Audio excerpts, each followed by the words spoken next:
नमस्कार, बहुत बहुत स्वागत आप सभी का। दोपहर के 2 बजने वाले, आप देख रहे हैं प्रदेश हमारा। आप सबके साथ मैं हूं प्रियंका राय। नमस्कार, मैं रविंद्र सिंह। शुरुआत ब्रेकिंग न्यूज से करते हैं। मध्य प्रदेश में कांग्रेस को बड़ा झटका लगा है। इंदौर में सूरत पार्ट 2 इंदौर से कांग्रेस प्रत्याशी ने अपना नामांकन वापस ले लिया है। अक्षय कांति बम ने अपना नामांकन वापस ले लिया है।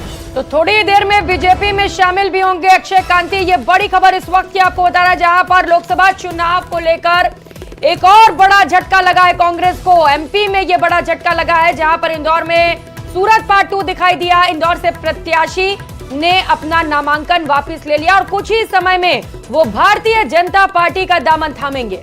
और आपको बता दें कि कांग्रेस के लिए ये बड़ा झटका है। जिस तरीके से नामांकन अपना वापस ले लिया है, और न सिर्फ नामांकन वापस ले लिया, मैदान से हट गए हैं, बल्कि बीजेपी भी वो थोड़ी देर में ज्वाइन करने वाले हैं। अक्षय कांति बम, जिन्हें कांग्रेस से इंदौर का प्रत्याशी बनाया गया था, लेकिन उन्होंने अब न सिर्फ नामांकन वापस लिया है, बल्कि बीजेपी में शामिल होने की बात कही। और कुछ ही देर बाद विधिवत तौर पर, औपचारिक तौर पर अक्षय कांति बम बीजेपी में शामिल हो जाएंगे। बीजेपी के लिए एक तरह से कहें कि राहत की खबर, चूंकि जिस तरह से सूरत में भी हमने देखा था कांग्रेस के प्रत्याशी ने एक तरह से कहें कि सरेंडर कर दिया था, वहीं अब दूसरी तरफ इंदौर में भी वही कहानी कांग्रेस की तरफ से दोहराई गई है, उनके प्रत्याशी की तरफ से। और अब अक्षय कांति बम ने अपना नामांकन वापस ले लिया है, बीजेपी में शामिल होने का फैसला किया है। क्या वजह क्या मानते हैं आप? लगातार लोग कांग्रेस पार्टी छोड़ के बीजेपी में शामिल हो रहे हैं। तो कांग्रेस से तंग आ गए। कांग्रेस पार्टी की रीति नीति से परेशान होकर के वो भारतीय जनता पार्टी में आ रहे हैं। स्वागत है, अभिनंदन है। नौतम ऐसा कर रहे हैं कि बड़ा धमाका करने वाले हैं। नौतम ऐसा तो कर रहे हैं, अभी बड़ा धमाका और होने वाला है। होगा सब धीरे धीरे। देखो आप कितने हो गए धमाके। और तो वही कर्नाटक के बागलकोट में पीएम मोदी ने अपनी रैली के दौरान फेक वीडियो बनाने वालों पर कड़ी कार्रवाई की बात कही। उन्होंने कहा कि जो लोग चुनाव हार चुके हैं, वो टेक्नोलॉजी का गलत इस्तेमाल करके फेक वीडियो बना रहे हैं।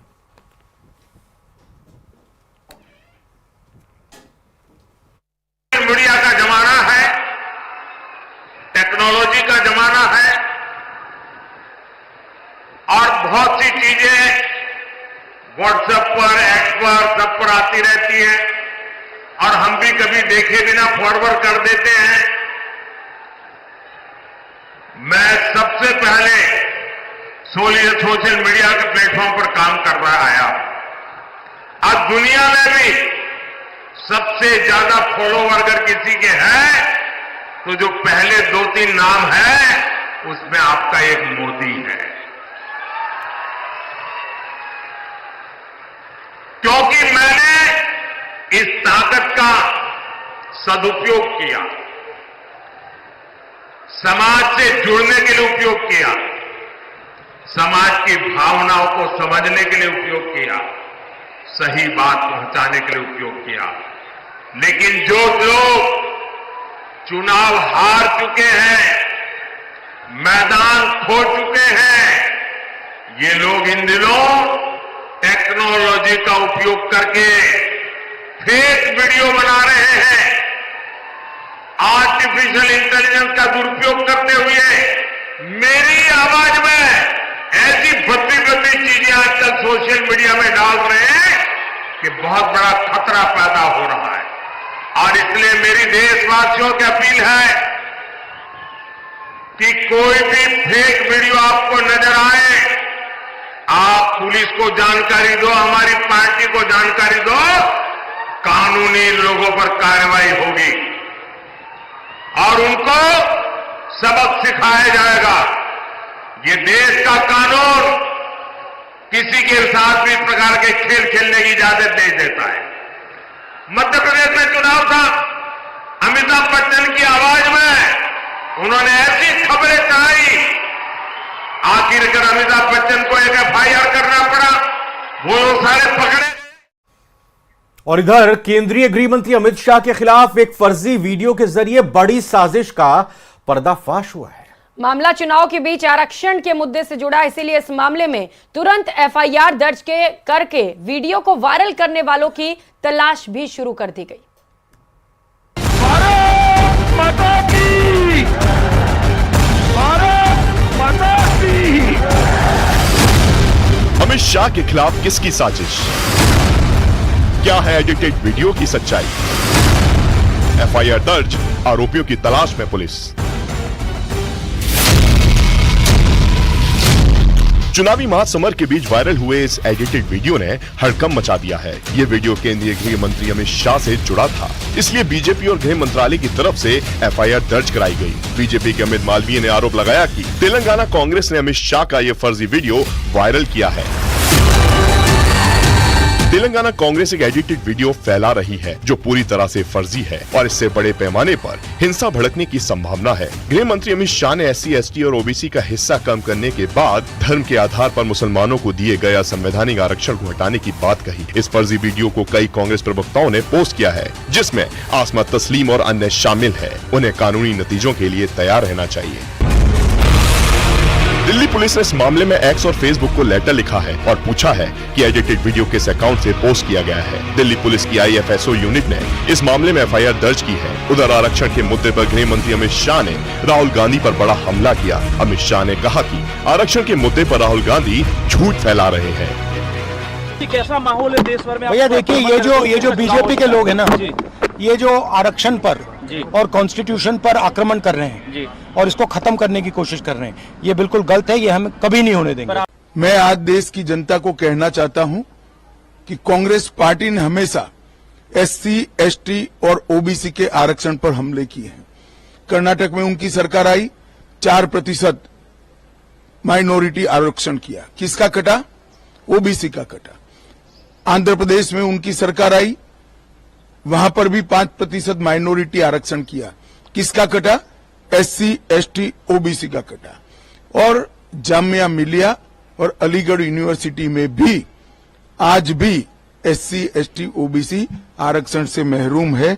इसका एकमात्र कारण कांग्रेस की SC, ST, OBC नीति है। आरक्षण पर वायरल एडिटेड वीडियो को लेकर संघ प्रमुख मोहन भागवत ने भी अपना रिएक्शन दिया है। एक वीडियो घूम रहा है कि संघ वाले बाहर से तो बात ही अच्छे करते, अंदर जाके कहते हैं आरक्षण का हमारा विरोध है, बाहर हम बोल नहीं सकते। अब ये एकदम असत्य बात है, गलत बात है। जब से आरक्षण आया है तब से संविधान सम्मत सारे आरक्षण को संघ पूर्ण समर्थन देता है और संघ ये कहता है कि आरक्षण जिनके लिए है उनको जब तक आवश्यक लगेगा या सामाजिक कारणों से दिया गया है, वो भेदभाव जब तक है तब तक ये आरक्षण जारी रहना चाहिए। फिलहाल इस मामले में दिल्ली पुलिस ने अपनी धरपकड़ तेज कर दी है और उन आरोपियों तक पहुंचने की कोशिश की जा रही है जिन्होंने पॉलिटिकल माइलेज लेने के लिए फर्जी वीडियो को वायरल किया है।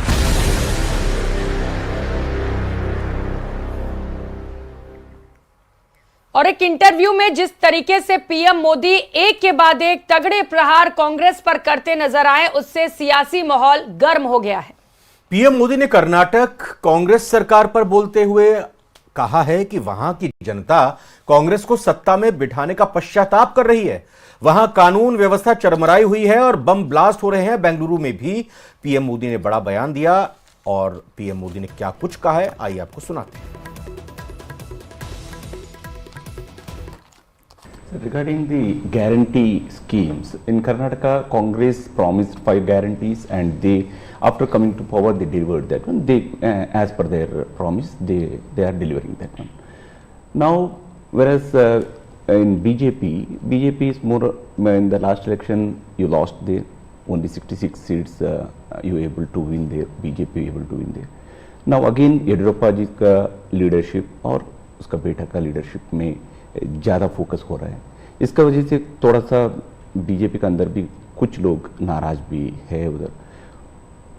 वो एक्चुअली आपका मन में कर्नाटक में अभी बीजेपी कितना सीट जीत सकते हैं, क्या है? नंबर 1, कर्नाटका की जनता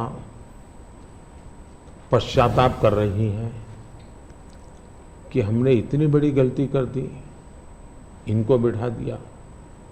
तो जन समर्थन हमारा कम नहीं हुआ है, जन समर्थन हमारा बढ़ा है। लेकिन इन्होंने इतने ही कम समय में सीएम कौन, अभी भी वो बात सेटल नहीं हुई है। शपथ हुआ है सीएम का, लेकिन सेटल नहीं हुआ है। अपने आप को सीएम मानने वाले लोग बहुत है उसमें।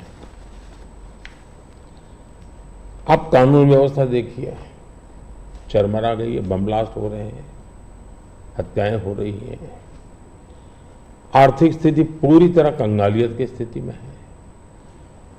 वादे तो बड़े बड़े कर दिए उन्होंने, और फिर टैग लगाए, ऐसा होगा तो ये मिलेगा, वैसा होगा तो नहीं मिलेगा। मतलब आप जनता के साथ धोखा भी कर रहे हो। जब हमने कहा कि भाई हम इन लोगों को आयुष्मान कार्ड देंगे, मतलब देंगे, फिर इफ्स एंड बट लगा करके उसमें बेईमानी नहीं करनी चाहिए। अभी जब हमने कहा कि हम 70 साल से ऊपर के किसी भी वर्ग के व्यक्ति होंगे, इनको आयुष्मान कार्ड देंगे, मतलब देंगे। आप में ये हिम्मत होनी चाहिए। उन्होंने किसानों की जो योजना थी वो रद्द कर दी, किसान सम्मान निधि। कोई कारण नहीं है इस प्रकार से करने का। अब आप कोई सोच सकता है, जब बेंगलुरु दुनिया में हमारा बहुत बड़ा देश की इज्जत बढ़ाने में बेंगलुरु का बहुत बड़ा रोल है। दुनिया में जब जाते हैं ना, तो बेंगलुरु कहते ही ऐसा लगता है वो जैसा परिचित है। टेक हब के रूप में जाना जाता था, आपने देखते ही देखते उसको टैंकर हब बना दिया, और टैंकर में भी माफियाशाही चल रही है। पानी के लिए लोग तरस रहे हैं। अगर ये जो हालत उन्होंने कर दी है, अब युवाओं के स्कॉलरशिप आपने संख्या भी कर दी, अमाउंट भी कम कर दी। यानी एक के बाद एक आपने ऐसे नेगेटिव काम किए हैं। जिन मुद्दों को लेकर के वोट मांगा, उन मुद्दों को आप वोट दे नहीं पा रहे हैं। अच्छा, डेप्यूटी सीएम वो अपने भाई के लिए वोट मांग रहे हैं, और वो खुद सीएम बन सके इसलिए सब खेल खेल रहे हैं। वो सीएम से हटे इसके लिए भी खेल खेले जा रहे हैं। जहां तक भारतीय जनता पार्टी का सवाल है, हम टीम स्पिरिट से काम करने वाले लोग हैं। भले मेरी टीम ने मोदी को आगे किया, लेकिन मेरी पूरी टीम काम कर रही है जी। उसी प्रकार से येडियुरप्पा जी हमारे वरिष्ठ नेता हैं, लेकिन काम पूरी टीम कर रही है, और टीम मेहनत करती है, लोगों को विश्वास भी है, और हम आगे बढ़ रहे हैं। लोकसभा चुनाव के बीच न्यूज 18 पर प्रधानमंत्री नरेंद्र मोदी का सबसे धमाकेदार इंटरव्यू हुआ है। मेगा इंटरव्यू में पीएम मोदी ने राहुल गांधी और कांग्रेस के घोषणा पत्र पर बड़ा हमला बोला। अपने इंटरव्यू में प्रधानमंत्री मोदी ने हर सवाल का बेबाक जवाब दिया। तो पीएम मोदी का पूरा इंटरव्यू देखिए आज रात 9 बजे सिर्फ न्यूज 18 पर। आगे बढ़ेंगे। पंजाब में कांग्रेस ने अपनी तीसरी लिस्ट जारी कर दी है। 4 लोकसभा सीटों पर उम्मीदवारों का ऐलान हो चुका है, और इस लिस्ट में गुरदासपुर से सुखजिंदर सिंह रंधावा को टिकट मिला है। सुखजिंदर सिंह रंधावा राजस्थान कांग्रेस प्रभारी हैं। वहीं लुधियाना से अमरिंदर सिंह राजा वडिंग, खडूर साहिब से कुलबीर जीरा और आनंदपुर साहिब से विजय इंदर सिंगला को कांग्रेस की तरफ से टिकट दिया गया है। तो राजस्थान कांग्रेस प्रभारी सुखजिंदर सिंह रंधावा को पार्टी ने गुरदासपुर लोकसभा सीट से प्रत्याशी बनाया है। आज लिस्ट जो जारी हुई है कांग्रेस की तरफ से, उसमें सुखजिंदर सिंह रंधावा को यह जिम्मेदारी दी गई है, यह जिम्मेदारी सौंपी गई है। और सुखजिंदर सिंह रंधावा ने न्यूज 18 से एक्सक्लूसिव बातचीत में अपनी जीत के प्रति आश्वस्त भी दिखाई दी और कहा कि मैं पूरी तरह से तैयार हूं और इस जिम्मेदारी के लिए धन्यवाद देता हूं। और इस तरफ लोगों का गर्मी से बेहद बुरा हाल है, क्योंकि गर्मी लगातार पड़ रही है। बीच बीच में आंधी और बरसात आ रही है, लेकिन गर्मी से राहत नहीं मिल रही। लेकिन दूसरी तरफ अगर पहाड़ी इलाकों की बात करें तो यहां पर लगातार बारिश हो रही है और बर्फबारी देखने को मिल रही है। तो पर्यटक लगातार पहाड़ी क्षेत्रों का रुख कर रहे हैं, वहां पर पहुंचकर मौसम का आनंद भी उठा रहे हैं। 3 अलग अलग तस्वीरें इस वक्त आपकी टीवी स्क्रीन पर आप देख पा रहे हैं, जहां पर पर्यटक पहाड़ी क्षेत्रों का रुख कर रहे हैं, क्योंकि जहां मैदानी इलाकों में प्रचंड गर्मी पड़ रही है, लोगों का जीना मुहाल है, तो वहीं जो पहाड़ी क्षेत्र हैं वहां पर बर्फबारी भी जारी है और बारिश भी, जिससे मौसम खुशनुमा बना हुआ है और पर्यटक यहां पर पहुंचकर मौसम का लुत्फ उठा रहे हैं। तो एक तस्वीर लाहौल स्पीति घाटी की आप देख रहे हैं, जहां पर ऊंचाई वाले इलाकों में बर्फबारी हुई है। बर्फ की चादर चारों तरफ देखने को मिल रही है। दूसरी ओर अगर बात करें कुल्लू मनाली की, तो यहां पर भी बारिश, और या यूं कहें कि साफ तौर पर ये रोहतांग पास जहां पर बर्फबारी हुई है, वहीं मनाली में भी बारिश हुई है। और दूसरी तरफ ये कहा जा सकता है कि पहाड़ों पर मौसम सुहावना हो रहा है, बर्फबारी पड़ रही है, तो इधर मैदानी इलाकों में जबरदस्त गर्मी का लोगों को सामना करना पड़ रहा है। और इस बीच सैलानी पहाड़ों का रुख कर रहे हैं गर्मी से निजात पाने के लिए, जो लोग मैदानी इलाकों में रहते हैं।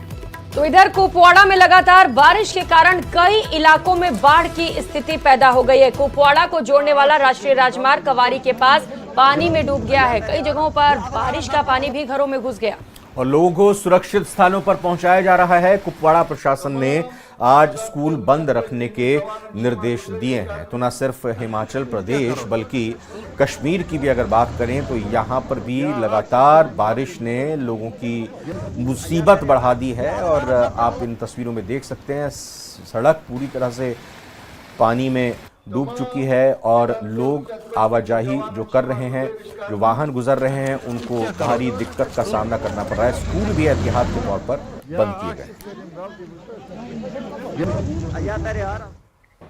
और जम्मू कश्मीर के रामबन में भी भारी बारिश लगातार हो रही है, जिस वजह से प्रशासन ने सभी स्कूलों को बंद रखने का आदेश दिया है। साथ ही लोगों को घरों में रहने की हिदायत दी गई है। रामबन के मेहाड़, किश्तवाड़ी, गांगरू, रामसू इलाके में पहाड़ दरकने से हाईवे पूरी तरह से ठप हो गया है और दोनों तरफ से वाहनों की आवाजाही पर भी रोक लगा दी गई है। इसी पर देखिए खास रिपोर्ट।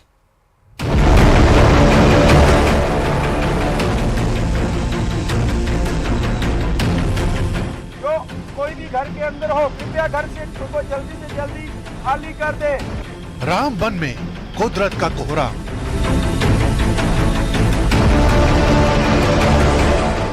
कहीं दर की जमीन, कहीं जमींदोज हुए मकान, पहाड़ पर प्रकृति की विनाश लीला। लगातार हो रहे लैंडस्लाइड ने रामबन के लोगों और प्रशासन की नींद उड़ा रखी है।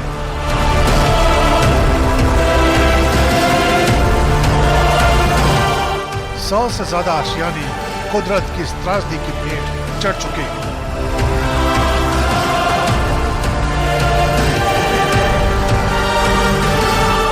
जो मकान बचे हुए हैं, वहां से लोगों को निकल जाने की चेतावनी जारी की जा रही है। दरक रहे पहाड़ों की भयानक तस्वीर लोगों को डरा रही है। लोगों को यकीन नहीं हो रहा कि अचानक कौन सी आफत उनकी जिंदगी पर टूट पड़ी है। बिजली के टावर धराशायी हो चुके हैं, जिस वजह से इलाके की बिजली गुल है, जिसने चुनौतियों को और बढ़ा दिया है। जानकारी के मुताबिक पेरनोट गांव में जमीन धंसने से निमनाद और तेलगा वार्ड पानी में समा गए हैं, जिसके चलते लोगों को सुरक्षित ठिकानों पर पहुंचने के निर्देश जारी किए गए हैं। रामबन से हर घंटे हर घड़ी रोंगटे खड़े कर देने वाली तस्वीरें सामने आ रही हैं। पहाड़ी मलबे के साथ पेड़ भी गिरते हुए दिखाई दे रहे हैं। राहत और बचाव के लिए एनडीआरएफ और एसडीआरएफ की टीमें दिन रात लगी हुई हैं। आशंका जताई जा रही है कि रामबन में कुदरत की तबाही का ये रूप और भयानक हो सकता है। इसलिए प्रशासन ने पूरे इलाके को रेड जोन घोषित कर दिया है।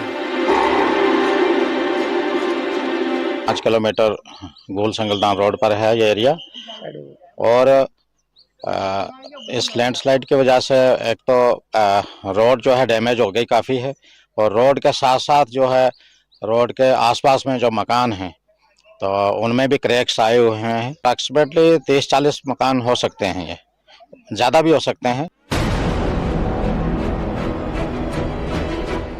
जम्मू कश्मीर के रामबन से जो तस्वीरें आ रही हैं, वो उत्तराखंड के जोशीमठ की याद दिला रही है।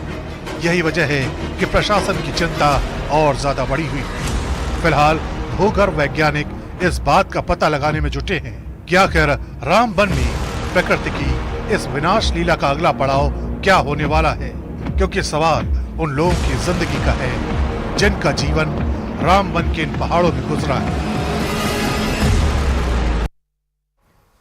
गर्मी के तेवर अब तीखे होते जा रहे हैं। कोटा की अगर बात करें तो तापमान 41 डिग्री सेल्सियस को पार कर चुका है और कल का दिन कोटा में प्रदेश में सबसे गर्म दिन रहा था। मतलब कल का दिन पूरे प्रदेश की अगर बात करें तो कोटा में सबसे गर्म दिन रहा। तो गर्मी का असर लोगों की दिनचर्या पर भी पड़ने लगा है। गर्मी से बचने के लिए लोग पेय पदार्थों का सेवन कर रहे हैं। कोटा में गर्मी के सितम का जायजा लिया न्यूज़ 18 संवाददाता ने, देखिए।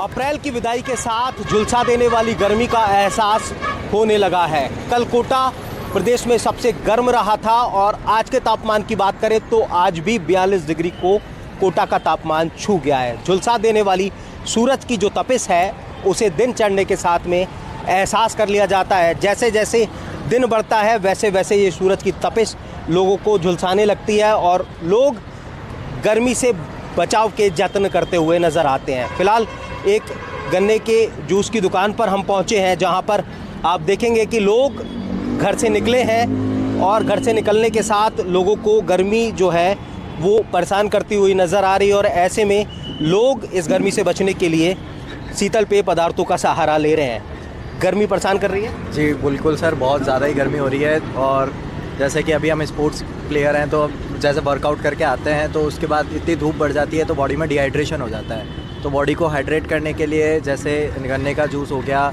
और कोकोनट वाटर हो गया, इन चीज़ों का हमें सहारा लेना पड़ता है ताकि बॉडी रेगुलर हाइड्रेटेड रहे। परेशानी है गर्मी से? टेम्परेचर गर्मी से बहुत परेशान है, टेम्परेचर बहुत ज़्यादा हो रहा है। घर से बाहर निकलते हैं तो बॉडी डिहाइड्रेट होती है, तो इसी कारण हमें गन्ने का जूस पी के और पानी की कमी को दूर करने के लिए गन्ने का जूस। तो क्या ये गन्ने के जूस ने गर्मी को कम किया? हाँ सर, गन्ने के जूस से थोड़ी राहत मिली है। गर्मी इतनी भयंकर हो रही है कि थोड़ा धूप में रुका भी नहीं जा रहा है। तो बिल्कुल इस गर्मी में थोड़ा सा रुका भी नहीं जा रहा और ऐसे में ये जो गन्ने की चरखी है या कहा जा सकता है कि वो शीतल पदार्थ जो गर्मी में राहत देते हैं तेजी के साथ में देखने को मिलेगा। हिमांशु मित्तल, न्यूज़ 18 कोटा। इस बुलेटिन में फिलहाल इतना ही। हम दोनों को दीजिए इजाजत। नमस्कार।